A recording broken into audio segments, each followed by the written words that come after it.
नमस्कार दोस्तों, आपका स्वागत है आपके अपने YouTube channel Vidhi Judicial Academy में। मेरा नाम है Vijendra Verma and I am the director founder of the Vidhi Judicial Academy. We provide coaching for the judicial services exams, and through this video we are trying to reach out to you to provide you full professional exam oriented coaching for the judicial services, and that is free of cost. इन classes में जो videos हम आपको provide करेंगे, we are going to provide you the entire foundation course including all the books, including all the details whether it is required for the prelims or mains or for the guidance for the interview. Means in videos को आपने सिर्फ इतना करना है, sequence में देखना है, playlist को अच्छी तरीके से देखना है। सब्जेक्ट वाइज मिल जाएंगे आपको, CPC, constitution, contract, BNS, BNSS, इन सब की प्लेलिस्ट आपको सीक्वेंस में मिलेगी। इन प्लेलिस्ट को देख करके आपने you have to take the coaching from the scratch. First video से लेके लास्ट वीडियो तक आपने करना है। उन्हीं वीडियोस में आपको गाइड किया गया है कि किस तरीके से आप किसी को कोई सा particular provision, section, sub section उसको प्रीलिम्स के लिए पढ़ना है क्या, मेंस के लिए पढ़ना है क्या, और उसके किस तरीके से नोट्स करने चाहिए, कैसे आपको रिवीजन करना चाहिए। इन्हीं वीडियोस में डिटेल में गाइडेंस आपको मिलेगी। तो प्लीज आपसे ये रिक्वेस्ट है, आप ये ना समझें कि यूट्यूब में फ्री में दिया गया है तो फिर ऐसे ही होगा। ये वो प्रोफेशनल कोर्स है जिसके लिए हम लोग अच्छी खासी हाई फीस लेते आए हैं स्टूडेंट से, लेकिन एक टाइम आता है इंसान को समाज के लिए भी करना चाहिए, और उसी इंटेंशन के साथ में we are providing you the entire course free through the YouTube channel Vidhi Judicial Academy. तो प्लीज हर वीडियो की जो थंबनेल है उसको देख करके आपको आइडिया लग जाएगा कि इसका सब्जेक्ट क्या होने वाला है। कुछ टॉपिक्स ऐसे होते हैं जिनको एक लेक्चर में कवर नहीं किया सकता, तो उसमें लेक्चर नंबर 1, 2, 3 सीक्वेंस से मिलेगा।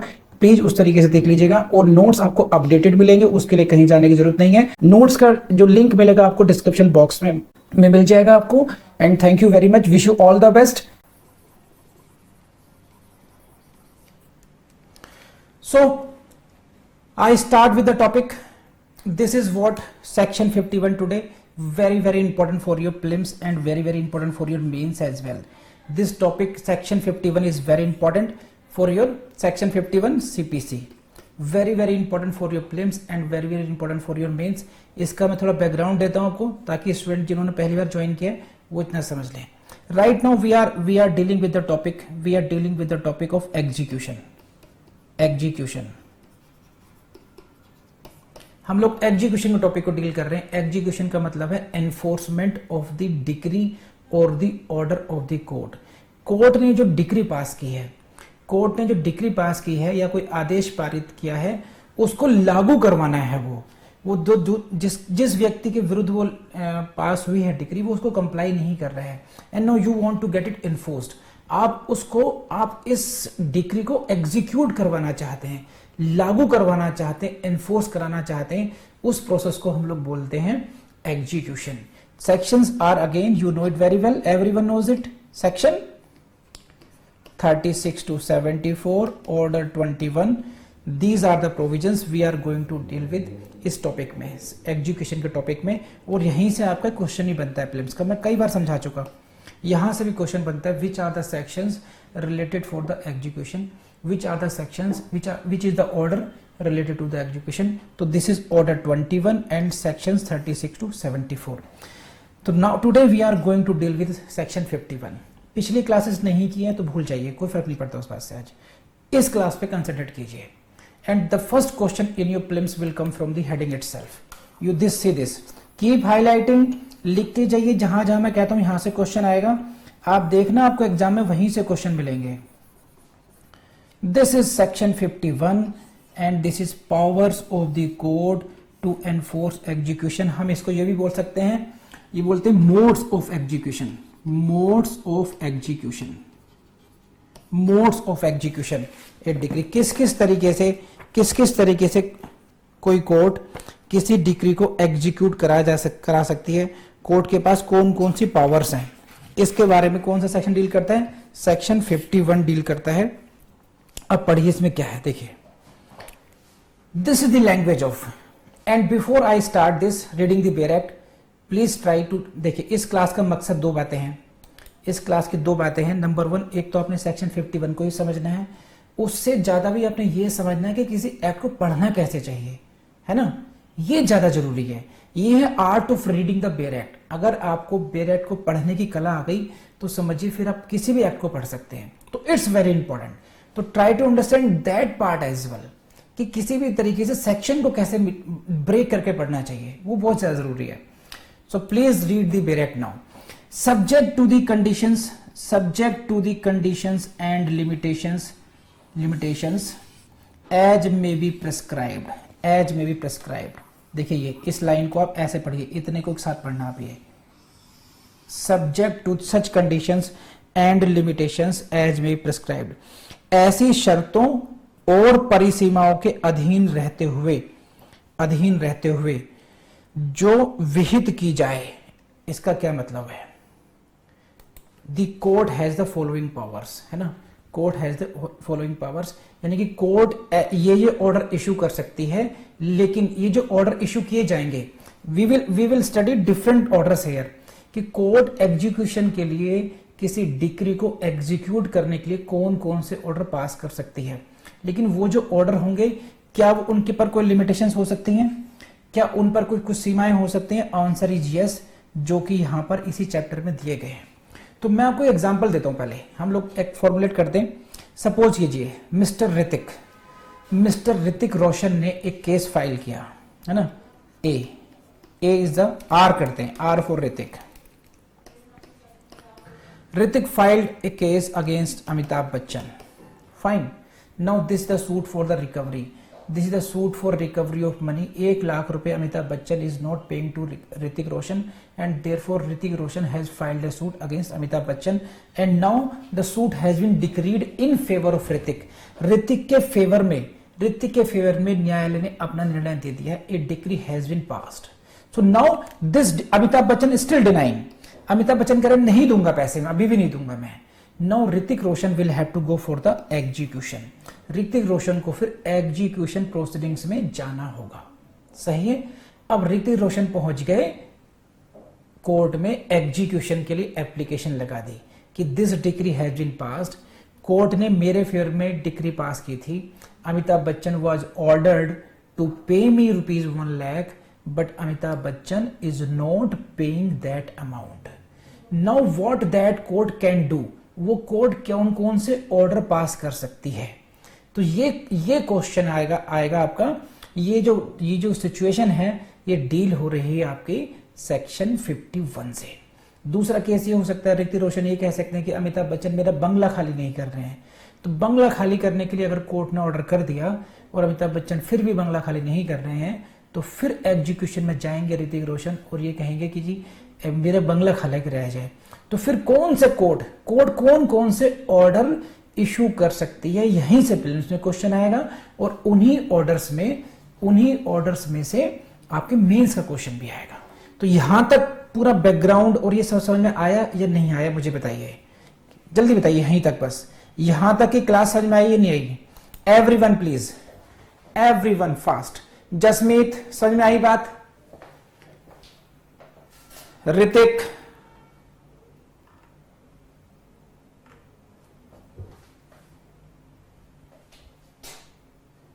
सुनीता मैडम, मोनू जाट,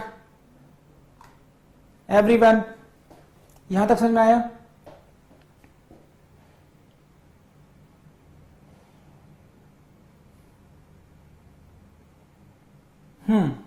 सो चलिए यहां तक आ गया। तो अब देखिए डायरेक्ट लैंग्वेज क्या कहती है। This is the direct language. इसको ऐसे पढ़ते हैं, subject to such conditions and limitations as may be prescribed. क्या क्या वर्ड यूज किए गए? कंडीशंस यानी कि शर्तें, और लिमिटेशंस यानी कि परिसीमाएं। ऐसी शर्तों और परिसीमाओं के अधीन रहते हुए दी कोर्ट में ऑर्डर, दी कोर्ट, ऐसे पढ़िए, कोर्ट में order execution of the decree. Court यानी कि न्यायालय डिक्री के निष्पादन का आदेश दे सकता है। मे है, this is what may indicate what, it is the discretionary power of the court. Court की डिस्क्रिशनरी पावर। कोर्ट ऐसा आदेश पारित कर भी सकता है और कोर्ट ऐसा आदेश पारित नहीं भी कर सकता। क्वेश्चन कहां से आएगा? प्लीज सी दिस, अंडरलाइन कर लीजिए अपने ब्रैकेट में, यहां से आएगा। On the application of the decree holder. This is not so motto, ये ध्यान रखना। अगर यहां पे बात लिखी है कि कोर्ट में order execution of the decree, court decree के निष्पादन के लिए आदेश कर सकता है, कोर्ट में order the execution of the decree, लेकिन वो कैसे करेगा? पहला क्वेश्चन प्रीलिम्स में यहां से आएगा, option number 1 on the application of decree holder, option number 2 सो मोटो, स्वयं भी कर सकता है या only on the application of decree holder करेगा? तो answer is decree holder, on the application of decree holder. अब डिक्री होल्डर साहब कौन हुए यहां पर? डिक्री होल्डर वो व्यक्ति हुए जिनके पक्ष में डिक्री पास की गई है, in whose favour decree has been passed.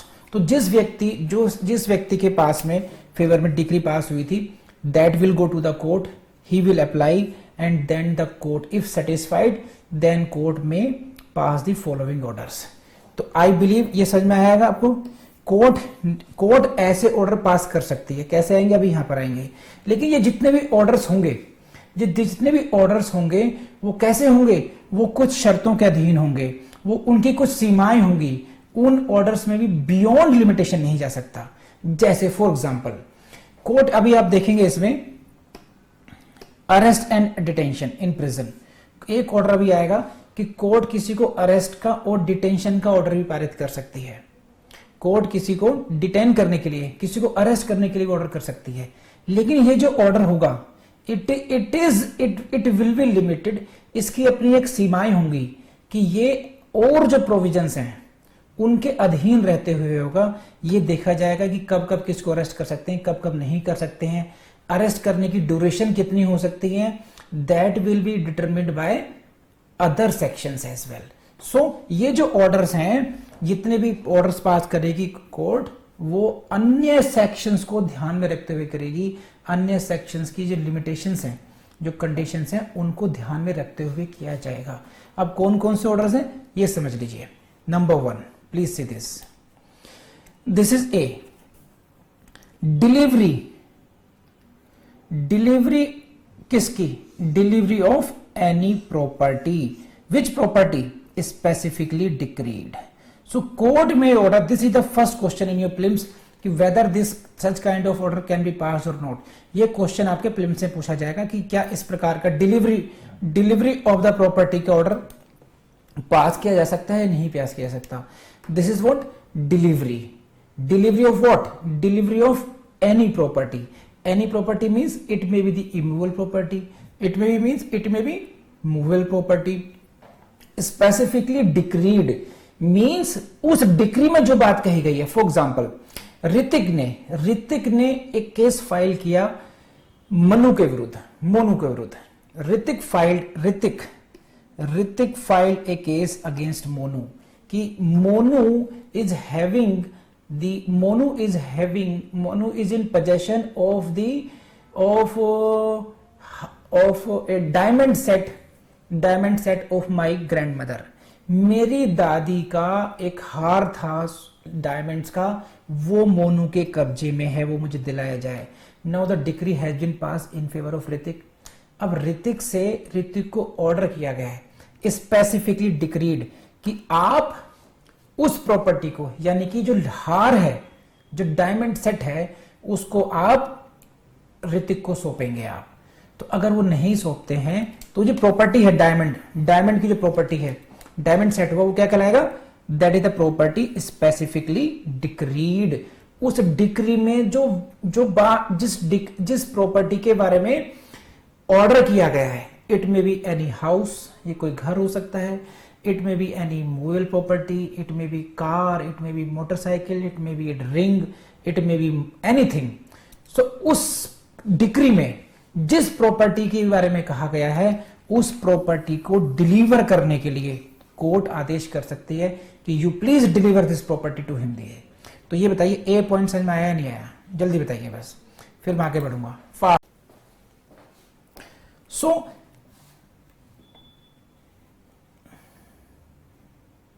Next point is what? B में अटैचमेंट एंड सेल, ये ऑर्डर कर सकती है court, and by the sale without attachment of any property. ये भी ऑर्डर कर सकती है। अटैचमेंट एंड सेल का ऑर्डर कर सकती है ना। दिस में भी सेकंड ऑर्डर कौन कौन सा हो सकता है? Attachment and cell. अटैचमेंट मतलब होता है कुर्क करना, और सेल माने होता है बिक्री करना। तो उसकी प्रॉपर्टी को अटैचमेंट करके सेल का ऑर्डर किया जा सकता है, या ये हो सकता है कि सेल करना विदाउट अटैचमेंट का ऑर्डर भी हो सकता है। तो क्वेश्चन कैसे आएगा, देखिए आपको इनको यूज कैसे करना है, लिख लीजिए, एक क्वेश्चन लिख लीजिए, आपको समझ में आ जाएगा कि इसका यूज क्या है। विच of the following orders can be passed under section 51 by the court. धारा 51 के अंतर्गत निम्नलिखित में से कौन से आदेश पारित किए जा सकते हैं? ठीक है, ये लिखिए आप, ये धारा 51 के अंतर्गत निम्नलिखित में से कौन से आदेश पारित किए जा सकते हैं? Which of the following orders can be passed under section 51। Option A, delivery of any property, किसी संपत्ति के परिधान के लिए। Option B, attachment and sale of any property, और sale without attachment of any property. संपत्ति की कुर्की और विक्रय द्वारा, या कुर्की के बिना बिक्री द्वारा। Option C both A and B. Option D, none of the above. तो आंसर इज, बताइए आंसर सी क्या है? ए एंड बी दोनों, और डी क्या है? उपरोक्त में से कोई नहीं। जल्दी बताइए, fast. Answer is C. So I believe कि अब आप ये समझ गए होंगे कि किस तरीके से आपको क्वेश्चंस आएंगे और कैसे इसको यूज करना है आप लोगों ने। तो आप लोगों ने इन ऑर्डर्स को रट लेना है। Delivery of any property specifically decreed by attachment and sale, sale without attachment. इस तरीके से आपको एकदम दो के पहाड़े की तरह से रटे होने चाहिए बुरी तरीके से। Now come to C, arrest and detention in the prison. बस समझिए, देखिए पढ़िए इसको। सी ऑर्डर, थर्ड ऑर्डर क्या है?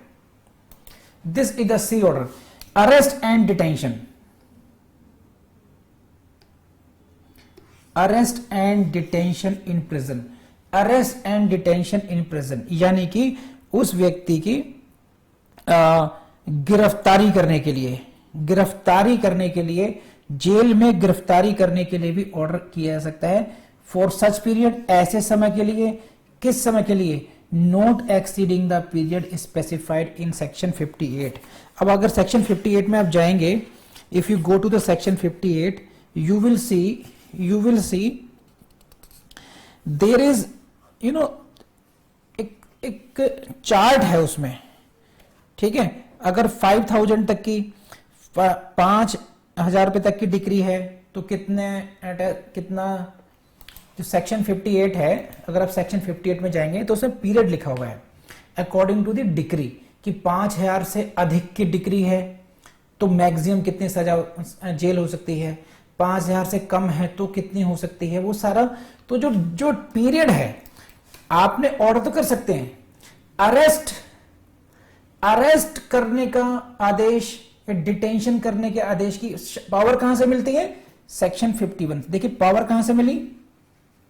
सेक्शन 51 से मिली। सेक्शन 51 में आप कौन सा ऑर्डर कर सकते हैं? You can order to arrest mister Amitabh Bachchan because he is not paying the decreed amount, क्योंकि उन्होंने, जो न्यायालय ने जो जितने पैसे कहा था देने के लिए वो नहीं दे रहे हैं, तो he can be ordered to be arrested and detained in prison. But for how long, कितने समय के लिए? फॉर सच पीरियड, कितने समय के लिए भाई? That shall be determined as per section 58। Section 58 में जितने टाइम दिया हुआ है उससे बियॉन्ड नहीं जा सकते बस।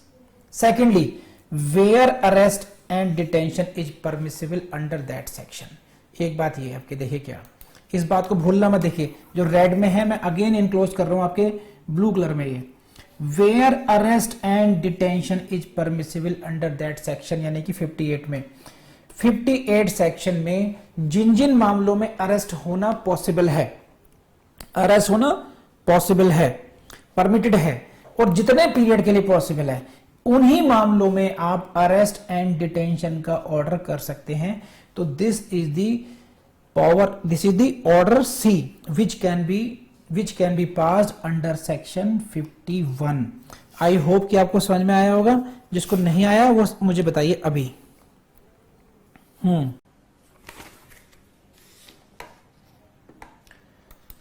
सो पावर्स आपको क्या क्या मिल गई, कौन कौन से पावर, कौन कौन से ऑर्डर्स हो सकते हैं। नंबर 1 डिलीवरी ऑफ प्रॉपर्टी हो सकती है, अटैचमेंट एंड सेल हो सकता है, सेल विदाउट अटैचमेंट हो सकता है, और थर्ड ऑर्डर कौन सा हो गया, arrest and detention in prison हो सकता है। ये तीनों ऑर्डर को मत भूलिएगा, आपको तीनों ऑर्डर में याद रखें, क्वेश्चन यहीं से बन जाएगा। डीजीएस में जाएंगे कि वो 58 वाली बात पर जाएंगे कि कितने पीरियड के लिए कर सकते हैं, तो that will be limited by the section 58 है ना, कर लेंगे। Now come to the next, by appointing a receiver, this is the fourth way, D point, by appointing a receiver. अब रिसीवर कौन सी चिड़िया का नाम है, देखिए रिसीवर एक कोर्ट का एम्प्लॉय होता है, कोर्ट के द्वारा, एम्प्लॉय तो नहीं कह सकते, when there is a dispute between A and B regarding some property,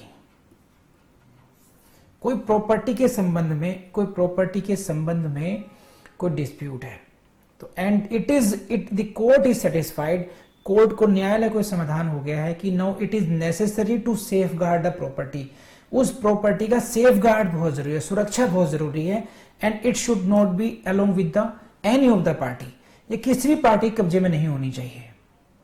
in that case court उस प्रॉपर्टी के लिए, देखभाल के लिए, मेंटेन करने के लिए एक व्यक्ति को अपॉइंट कर सकती है, उसको हम बोलते हैं रिसीवर। ये बहुत कॉमन लैंग्वेज मैंने समझाया आपको। ऑर्डर 40 डील करता है, इसको लिख लीजिए, ऑर्डर 40 में हम लोग पढ़ते हैं, पूरा रिसीवर के ऊपर ही है वो।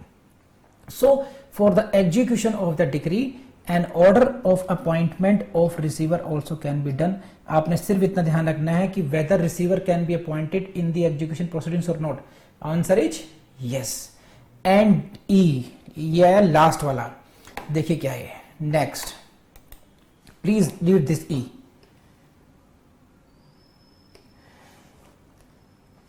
और इन सच अदर मैनर, देखिए इस लैंग्वेज को प्लीज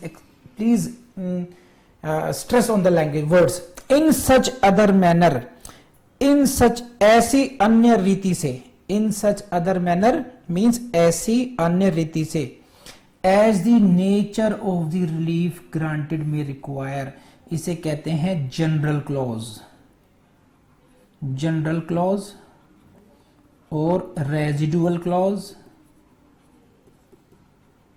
क्या मतलब इस बात का, यहां पर ये बात कह दी गई, यहां पर ये बात कह दी गई, in such other manner as the nature of the relief granted में रिक्वायर, मीन्स कि जिस तरीके से जो रिलीफ दिया गया है, जो कोर्ट ने रिलीफ दिया है डिग्री होल्डर को, उसके अनुसार फिर जो कोर्ट को सही लगे उस तरीके से भी एग्जीक्यूट करा सकती है।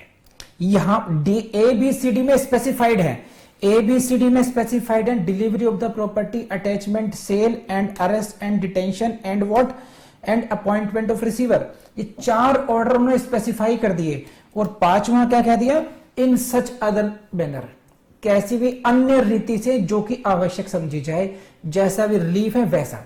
इसका क्या मतलब है, ऐसा समझिए, जैसे मान लीजिए जो मोनू भाई साहब है हमारे, मोनू भाई साहब पहली बार घर से निकले, है ना, मोनू भाई साहब पहली बार घर से निकले, मम्मी पापा रेलवे स्टेशन पर आए, बैठाने आए रेल में।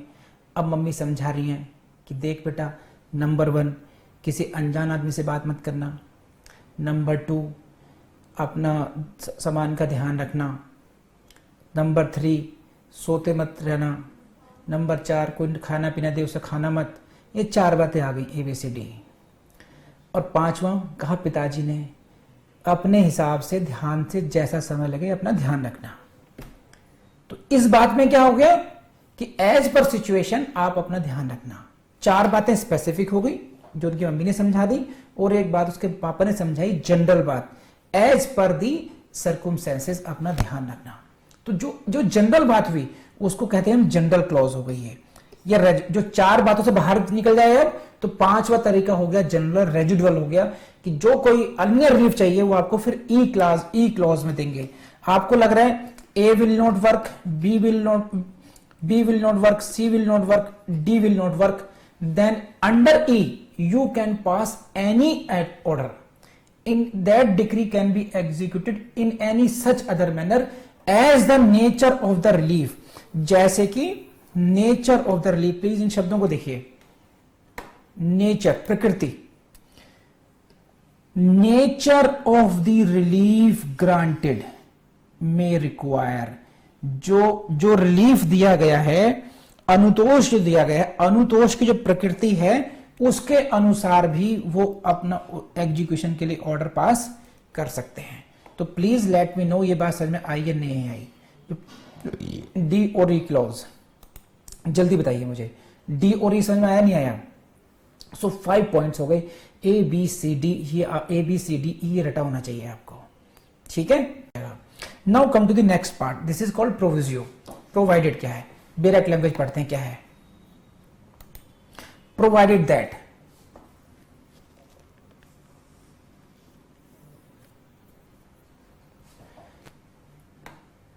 क्वेश्चन है अखिल का, sir decree holder particular type select कर सकता है एप्लीकेशन में लिखकर? यस, सही। अखिल का क्वेश्चन है और बहुत अच्छा क्वेश्चन है कि वेदर द डिक्री होल्डर, क्योंकि हमने क्या पढ़ा था, the court will pass the such order on the application of decree holder.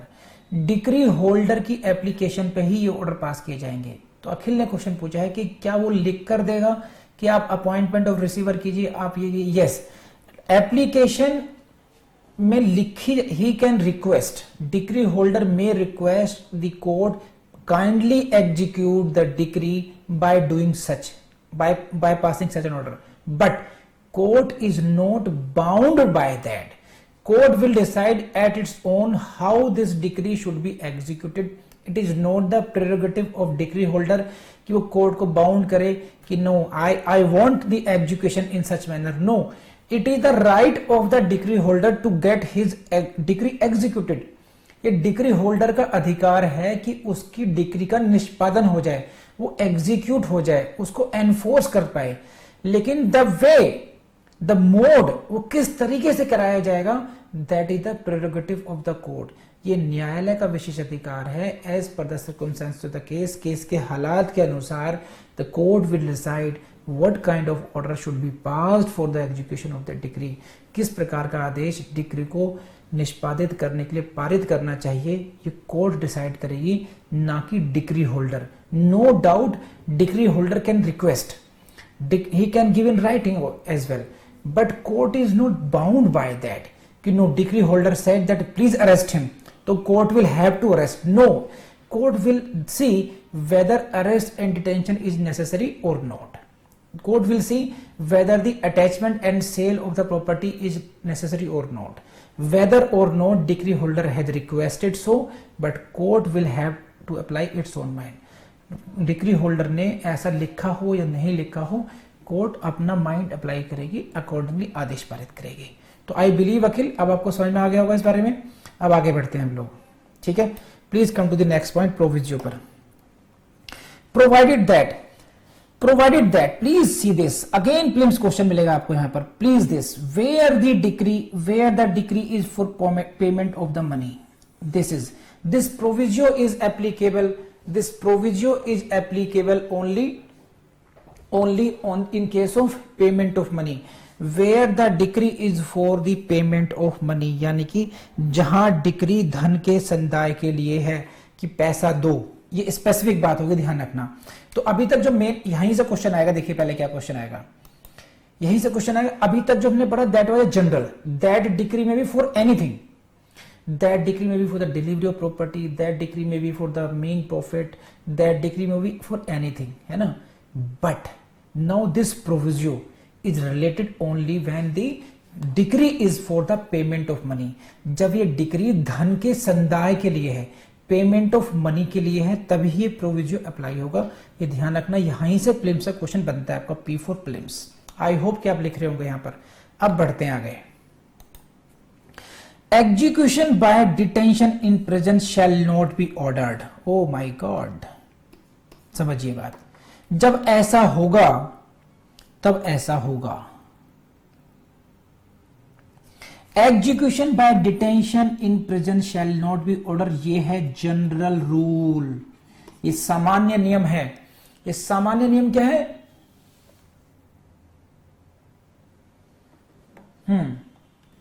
सामान्य नियम क्या है? Yes, please see this now. In general when the decree is for the payment of money, जब डिक्री धन के संदाय के लिए है, जब डिक्री इसके लिए है कि अमिताभ बच्चन 1 लाख 1 करोड़ जो भी है रकम जो डिक्री में लिखी है वो ऋतिक रोशन को देंगे, तो this is what the decree for money, decree for the payment of money.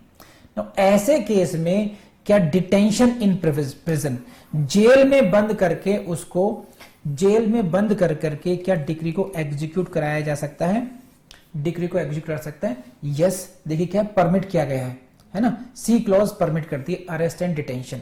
लेकिन ऐसे केसेस में जब डिक्री पेमेंट ऑफ मनी की होगी तो सामान्य नियम क्या होगा? It shall not be ordered, you court shall not order for the detention in prison, जेल में बंद करने का आदेश कोर्ट नहीं देगी उस डिक्री को एग्जीक्यूट कराने के लिए। ये हुआ क्या? कभी नहीं देगी? नहीं, उसके निम्नलिखित सिचुएशंस में आदेश होगा, लेकिन एक है सामान्य नियम, जनरल जो रूल है वो क्या होगा? Such kind of order shall not be pass. कौन सा ऑर्डर की बात कर रहे हैं? डिटेंशन इन प्रिजन की बात कर रहे हैं, जेल में बंद करने की बात कर रहे हैं, डिटेन करने की बात कर रहे हैं कि अगर किसी व्यक्ति को यह आदेश दिया गया है कि तुम फला व्यक्ति को जिसके फेवर में डिक्री हुई है उस व्यक्ति को 10 लाख 5 लाख जो भी अमाउंट है वो दोगे, और वो नहीं दे रहा है, तो एग्जीक्यूशन में आप उसको, सामान्य नियम ये है, you will not order for the detention in prison. कब कर सकते हैं? अनलेस, अब उस पर आ जाइए, कब कब कर सकते हैं, कब नहीं कर सकते। तो सामान्य नियम क्या हो? नहीं करेंगे। This is the next, unless after giving the judgment debtor an opportunity of showing cause why he should not be committed in prison. This is, ये आपको करना पड़ेगा, this is the requirement of notice, opportunity of showing cause why he should not be committed in prison. समझे क्या? ये हिंदी में पढ़ देता हूं आपके लिए। जबकि निर्णीत ऋणी को इसके लिए हेतुक दर्शित करने का अवसर देने के पश्चात कि उसे कारागार को क्यों ना सुपुर्द किया जाए, उसको ये, अब मैं हिंदी मैंने पढ़ दिया, समझाता हूं आपको अपनी भाषा में, सामान्य भाषा में मैं वो समझाता हूं क्या कि no before issuing the order of detention, order of detention issue करने से पहले you will have to give opportunity to whom? Judgment debtor. Judgment debtor को you will give an opportunity, उससे पूछोगे you please explain why you should not be committed to prison, आपको क्यों ना जेल का सुपुर्द कर दिया जाए। Now it means he will be given an opportunity, उसको एक अवसर दिया जाएगा, अपॉर्चुनिटी दी जाएगी। किसको दी जाएगी? जजमेंट डेटर को, जिसको जेल भेजने की बात चल रही कि excuse me, you let us know why you should not be committed to prison. If you will satisfy it, we will not pass such. This court is contemplating to pass such order of your detention. ये court इस बात पर विचार कर रही है कि आपको इस डिक्री को एग्जीक्यूट करने के लिए जेल भेज दिया जाए। But we are giving you an opportunity, हम आपको अवसर दे रहे हैं, आप अपनी बात कहिए और बताइए क्यों ना ऐसा किया जाए। ठीक है, नाउ अपॉर्चुनिटी दे दी गई and now the court is satisfied, court is satisfied and जो reasons हैं कि कौन कौन से क्यों संतुष्ट है, रीजंस रिकॉर्डेड इन राइटिंग, वो रीजंस रिकॉर्ड करेगी और ये फिल्म से क्वेश्चन आएगा कि रीजंस को रिकॉर्ड किया जाएगा नहीं किया जाएगा। तो अगर कोर्ट को संतुष्टि है अफसर के बाद में कि no he should be order to be detained in prison, इसको जेल भेजा जा चाहिए, तभी ऑर्डर ऑफ डिटेंशन पास होगा, अदरवाइज जनरल नहीं होगा। प्लीज लेट मी नो ये बात आपको समझ में आई या नहीं आई, समझे आप? हाँ या ना?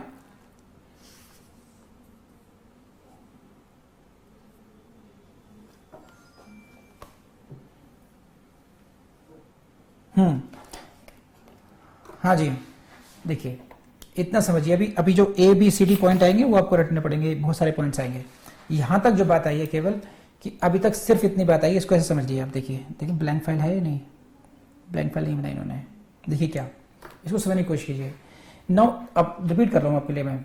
फर्स्ट क्या है, द डिक्रीज व्हाट, डिक्री कौन सी है, धन के संदाय के लिए। Decree is for the payment of money, ठीक है। Now what is in contemplation, क्या डिसाइड करना है, whether he is to be, जो जजमेंट डेटर है, जजमेंट डेटर है, he should not be, he should not be, he shall not be whether judgment debtor should be sent to the jail or not.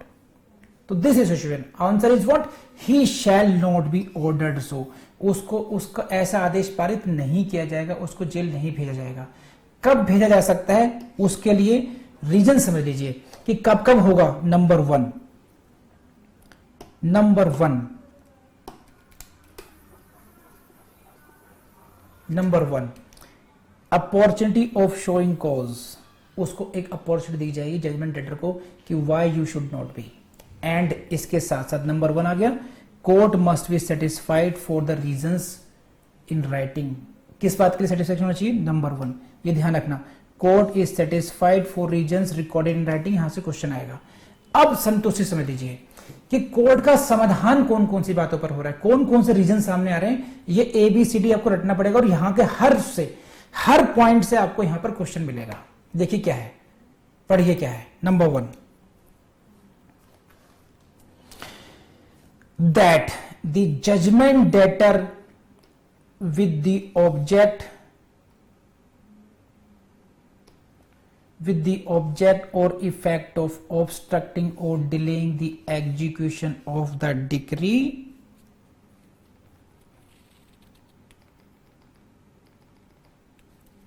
देखिए is likely to abscond or leave the local limits of the jurisdiction of the court।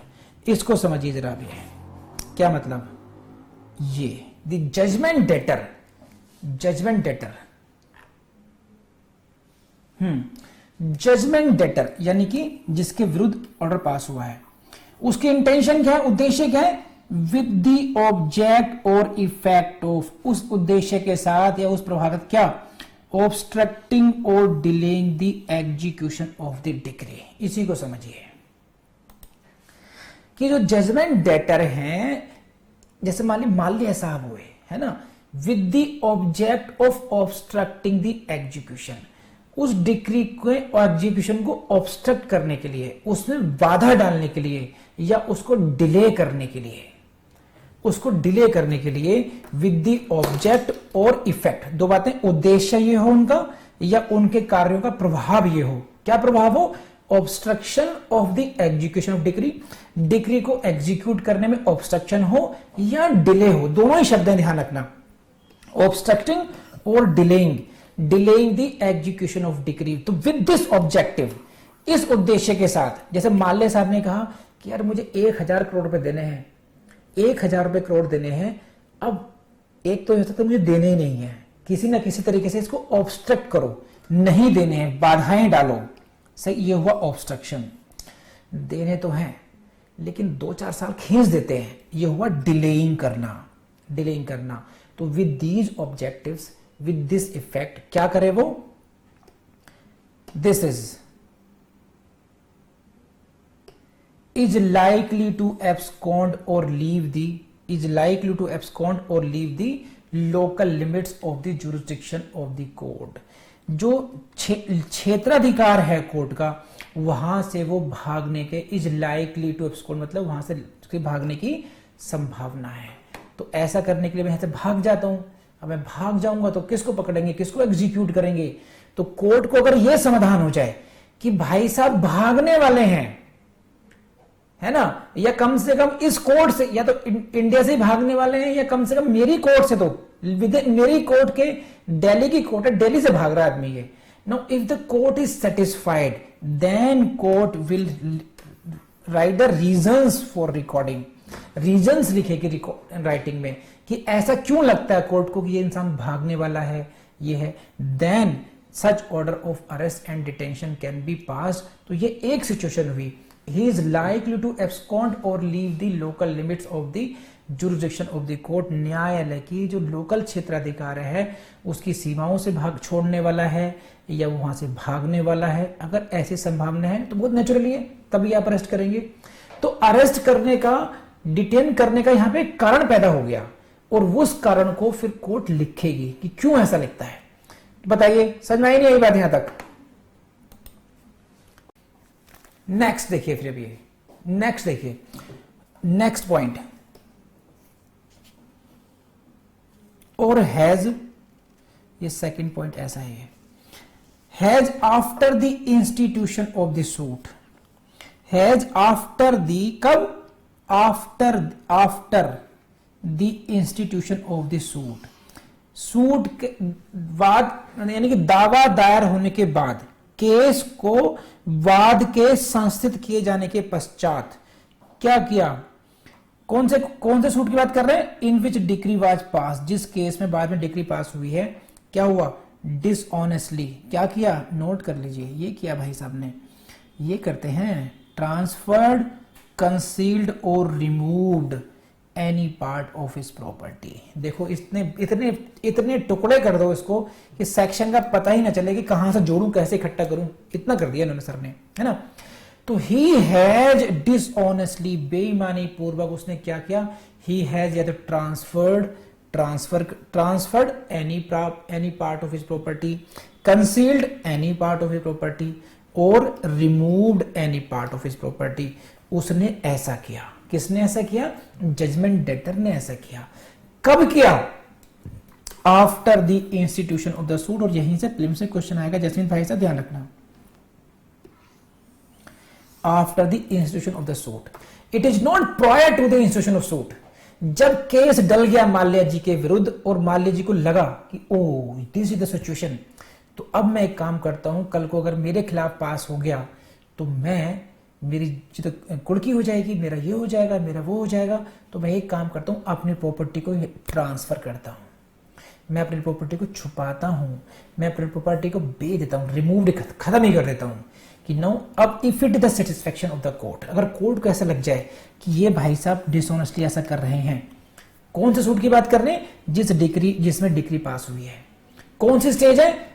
After, no don't forget this word, बाद में, वाद के संस्थित होने के पश्चात, तब उन्होंने क्या, यानी प्रॉपर्टी, जो उन्होंने प्रॉपर्टी सूट डालने से पहले हटा दी, उसकी बात नहीं कर रहे। जब दावा दायर हो गया, सूट फाइल हो गया, उसके बाद में उन्होंने ऐसा किया। ठीक है, अब पढ़िए आगे।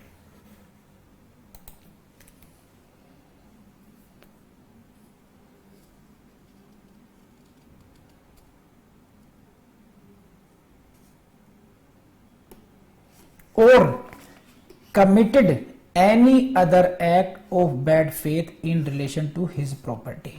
सो भाई साहब ये हुआ आपका second part.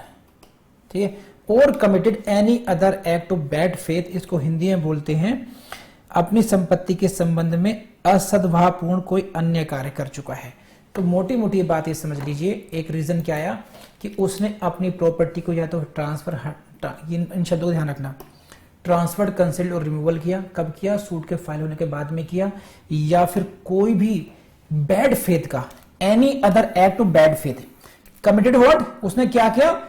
Any other act of bad faith in relation to his property, अपनी प्रॉपर्टी के संबंध में कोई भी असद्भावपूर्ण कार्य किया, ना मेरा रहेगा ना तुम्हारा रहेगा, डिस्ट्रॉय कर दी, बात ही खत्म कर दी। एक्ट ऑफ बैड फेथ, कुछ भी हो सकता है फिर वो, उस समय ये जनरल बात हो गई। तो अगर ऐसा हुआ and court is satisfied, then court will record in writing the reasons कि why the court is satisfied. सही है, और उसको भी अपॉर्चुनिटी दी जाएगी भाई सबको भी कि जी ऐसे ऐसे फैक्ट सामने आ रहे हैं, बताइए। उसकी बातें सुनेंगे एंड उसकी बात सुनने के बाद में नाउ द कोर्ट का सेटिस्फेक्शन ये बन रहा है, सही है, टोटल, कि भैया या तो इसने प्रॉपर्टी ट्रांसफर कर दी है या खुद भागने वाला है। सही है, तो तब कोर्ट क्या कर सकती है?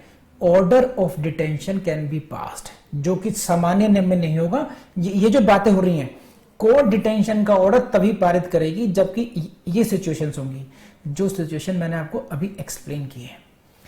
सुनीता मैडम समझ में आ रही नहीं बात आपको? बताइए मुझे। चलिए साहब आगे पढ़ते हैं। नाउ आई नेक्स्ट पॉइंट पर, बी पॉइंट पर। ये क्या है?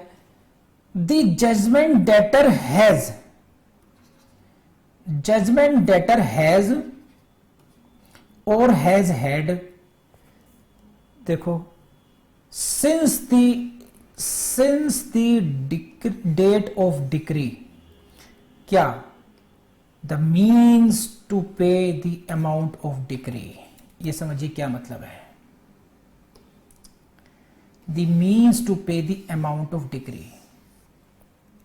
और some substantial part thereof. क्या? कि ये जो जजमेंट डेटर भाई साहब हैं, जो माल्या सर हैं, since the date of decree means जिस डेट को डिक्री पास हुई है उस डेट के बाद की बात करें, उस डेट पर या उस डेट से, he has the means to pay the amount of decree. उस डिक्री का जो अमाउंट था उसको पेमेंट करने के इनके पास साधन थे, और हैज हैड ये साधन रखते थे, समझे आप? और substantial part of it, substantial part of, इसका मतलब क्या हुआ? इसको लाइन को समझिए, देखिए दो पार्ट है, ब्लू लाइन में देखना, ब्लू कलर में देखिए, ही हैड मीन्स टू पे, यानी कि पेमेंट करने के साधन थे। किस बात के साधन थे? क्या पेमेंट करनी थी? Amount of the decree, decree का जो अमाउंट है, मान लीजिए 1000 करोड़ था, 1000 करोड़, उसको पेमेंट करने के, डिक्री के अमाउंट को पेमेंट करने के लिए इनके पास साधन थे, सही है? और some substantial part of the, यानी कि 800 करोड़ मान लीजिए, या तो उसका पूरी पेमेंट करने के, इनका क्या मतलब हुआ?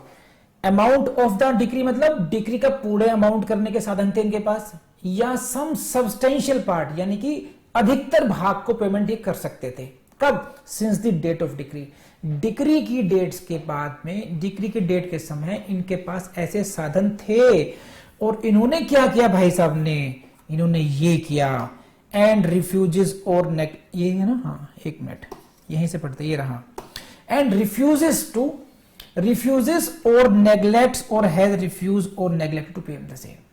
इन्होंने उसको पे करने के लिए रिफ्यूज कर दिया, या इसको ढंग से पढ़िए सारे शब्दों को, this is has this what, refuses और नेग्लेक्ट्स और हैज रिफ्यूज और neglected to pay the same, उसको संदत करने से इंकार कर देता है वो, समझे? इंकार कर दिया या अपेक्षा करता है, समझे आप बात? तो लब्बुल ये है कि जिस डेट को भाई साहब डेट की डिक्री पास हो गई, आपके पास साधन थे, your honour he had means to pay, छोड़िए पूरे पैसे पेमेंट नहीं कर सकता था, लेकिन उसका काफी कुछ पार्ट ये पेमेंट कर सकता था, यानी ने रिफ्यूज कर दिया या उसकी पेमेंट करने में इसने उपेक्षा करी। अच्छा ऐसा है, send him to the prison now, now he can be order to be sent in prison, ये ऐसा हो सकता है। तो ये हुई आपकी बी क्लॉज।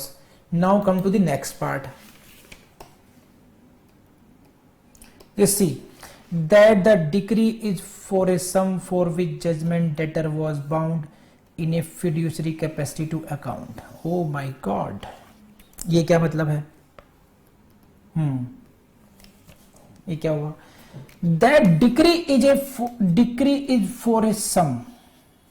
डिक्री उस रकम के लिए है, उस राशि के लिए है जिसका लेखा देने के लिए डिक्री जजमेंट डेटर वैश्वासिक हैसियत से आबद्ध था, was bound in a fiduciary capacity to account. क्या मतलब है इसका?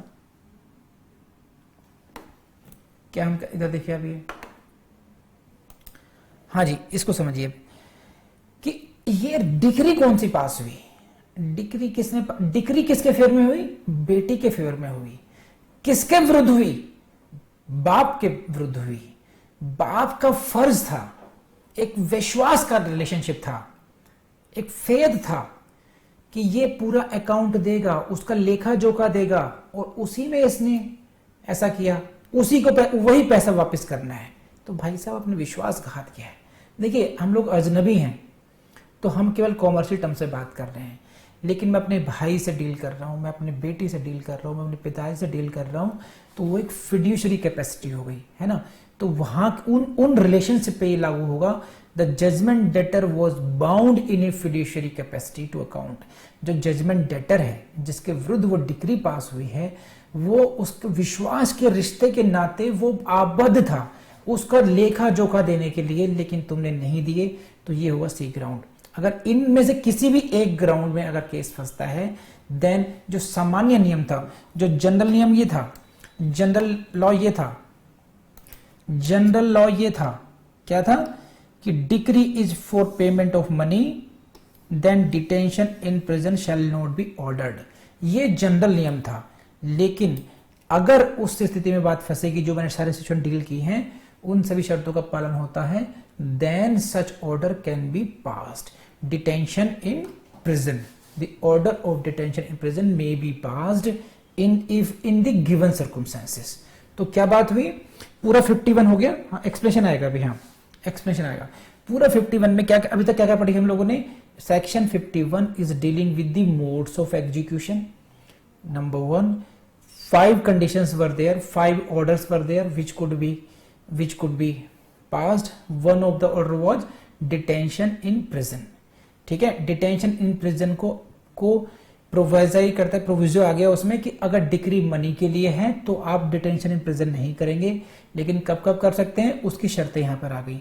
अपॉर्चुनिटी देंगे उसको एक्सप्लेन करने की, और फिर कोर्ट का सेटिस्फेक्शन होना चाहिए कि ये या तो भाग रहा है प्रॉपर्टी, अपनी प्रॉपर्टी वहां से हटा रहा है, या कोई एक्ट ऑफ बैड फेथ कर रहा है। इस तरह की सारी बातें जो हमने पढ़ी हैं, इन that case order of detention भी हो सकता है। आई बिलीव कि यहां तक समझ में आया होगा आपको। एवरीवन प्लीज नेक्स्ट पॉइंट अब देख लेते हैं, एक्सप्लेनेशन पे क्या है।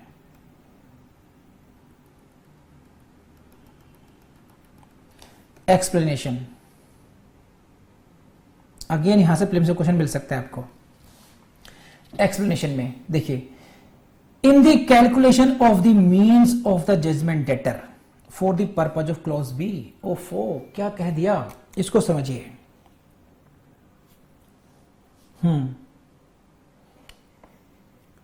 क्लॉज बी में क्या था, मीन्स टू पे। समझिए क्या है मीन्स टू पे, ये समझिए। In calculation of the means of judgment debtor for the purpose of clause B, इसका मतलब क्या है। इसको हिंदी में पढ़ दूंगा आपके लिए, हिंदी में पढ़ लेते हैं जनाब, एक बार मातृभाषा है आपकी। खंड खा के प्रयोजनों के लिए जजमेंट डेटर के साधनों की गणना करने में समझिए बात को। अब मैं समझाता हूं हिंदी में, मेरी भाषा में समझिए, कि तो बहुत क्लिष्ट भाषा है। कि now you want to calculate, अभी हमने बी में पढ़ा था, बी में क्या पढ़ा था कि ये देखेंगे कि इसके साधन थे या नहीं पेमेंट करने के। इसके पास साधन थे, इसने पेमेंट नहीं की, देन गोइंग टू जेल। ठीक है, यही बात थी।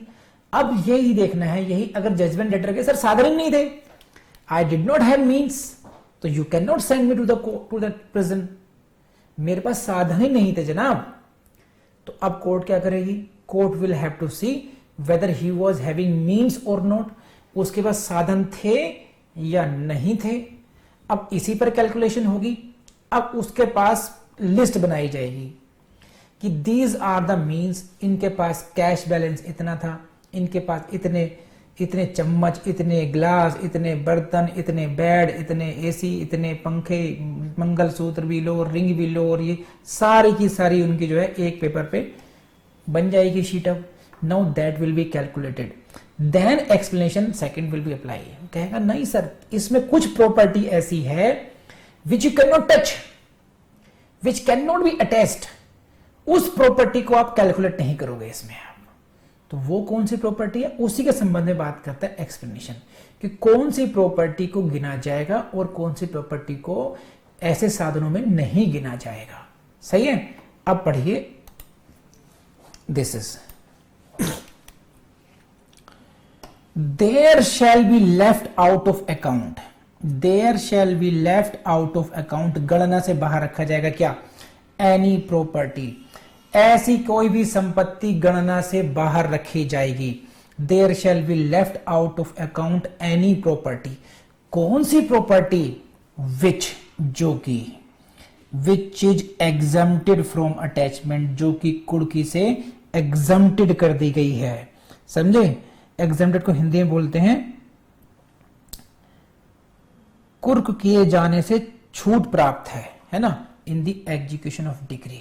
ये समझिए, ऐसी प्रॉपर्टी को छोड़ दिया जाएगा, गणना नहीं की जाएगी, which is exempt from attachment in the execution of degree. Go to section 60। Section 60 में there is a list of the property which can not be attached. किस प्रॉपर्टी का अटैचमेंट नहीं किया था, जैसे मंगलसूत्र का नहीं किया सकता है ना, जो नेसेसरी यूटेंसिल्स हैं उनका नहीं किया सकता, and there is list otherwise also ना। तो उन प्रॉपर्टी का, यानी कि जो खाना बनाने के जो बर्तन हैं, जो जरूरी बर्तन हैं, उनको काउंट नहीं करोगे आप, बाकी को काउंट करके आप देख लीजिए मेरे पास मीन्स थे या नहीं थे। मेरी बीवी का मंगलसूत्र आप काउंट नहीं करेंगे इसमें। तो द प्रॉपर्टी कैसे, इसको लाइन को पढ़ो तो अच्छे तरीके से देखिए, इसको ऐसे पढ़ना,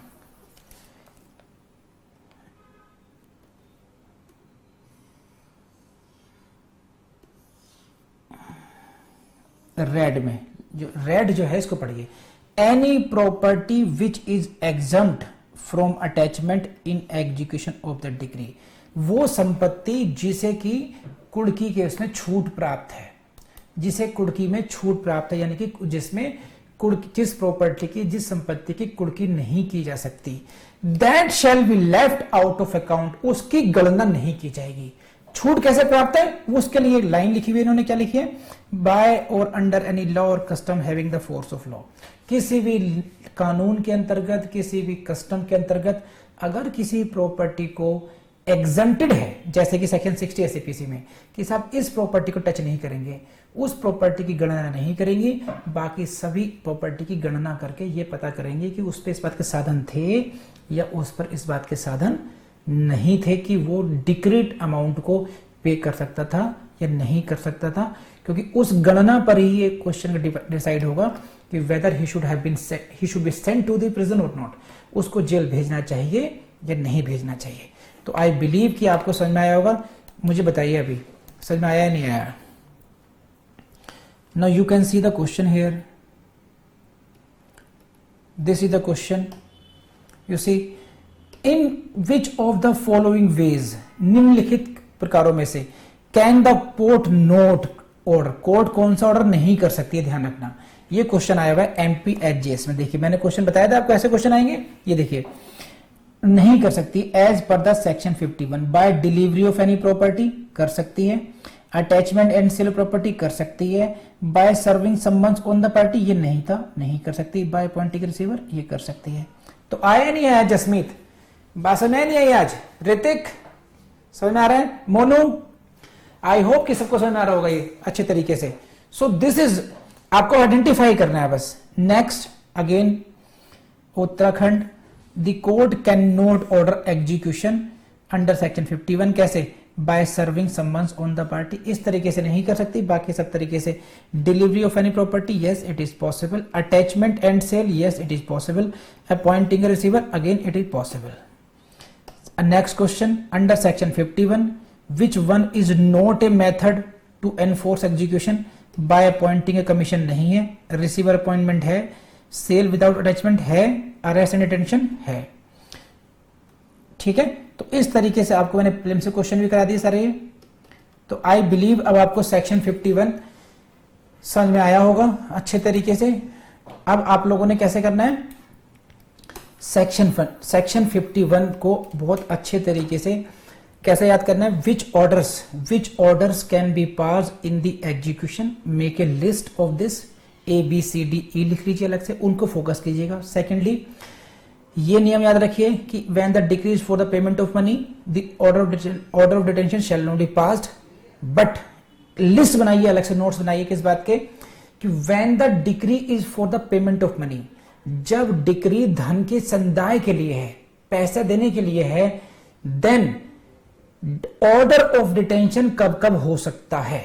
number 1 opportunity to explain, number 2 satisfaction of the court that he has left, he is leaving, absconding, property removing, property concealing, और जो भी मैंने सारे फैक्टर आपको समझे हैं उनकी एक लिस्ट बना लीजिए कि कब कब decree for payment of money में भी डिटेंशन ऑर्डर हो सकता है। तो अगर आपकी दो ये नोट्स बन जाएंगे तो उनको बार बार रिवाइज कीजिए, उन्हीं पे फोकस कीजिए, आपका काम इससे हो जाएगा।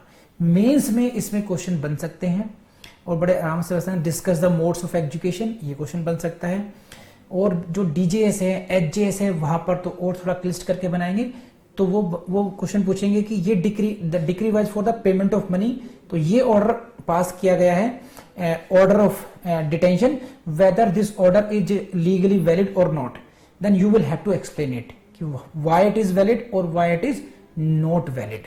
इस तरीके से section 51 is very important and now it is complete from my side. Do well. अब इसके आगे कुछ पूछना है तो आप मुझसे बताइए। Section 51 finished. बहुत डिटेल में पढ़ाया गया है और बहुत टेक्निकली पढ़ाया गया है, बहुत इंपॉर्टेंट है आपके लिए। बस आपसे यही कहूँगा कि अगर ये वीडियो आपको पसंद आए तो अपने दोस्तों से शेयर करना जो नहीं भूलेंगे आप लोग, लाइक भी कीजिएगा और कमेंट भी कीजिएगा।